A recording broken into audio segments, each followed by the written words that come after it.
আজি মই বনাবলৈ লৈছোঁ ঢেকীয়া শাক। ঢেকীয়া লগত খৰিচা টেঙা, লগতে কেইডোখৰমান মাছ।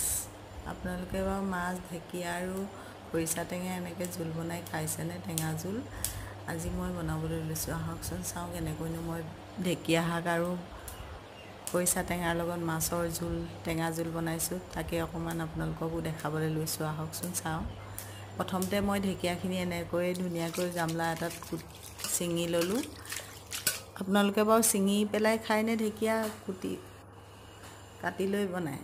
আমি কিন্তু ঢেকীয়া ছিঙি লৈ বনাইহে ভাল পাওঁ দেই। তেনেকৈ ঢেকীয়াখিনি চাফা কৰি ধুই ল'লোঁ। তাৰপিছত সৰু সৰু মাছ কেইটামান আছিলে, তাকো বাছি কুচি ধুনীয়াকৈ ফ্ৰাই কৰি ল'লোঁ মাছকেইটা। তাৰপিছত মাছকেইডোখৰ দি ধুনীয়াকৈ ঢেকীয়াখিনি এনেকৈ কম তেলতে ধুনীয়াকৈ সিজিবলৈ দিলোঁ।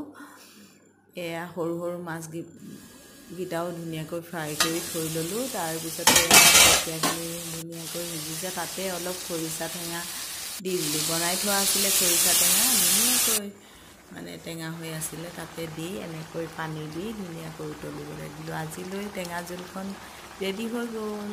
আজি ভিডিঅ'টো ইমানেই, বাই বাই।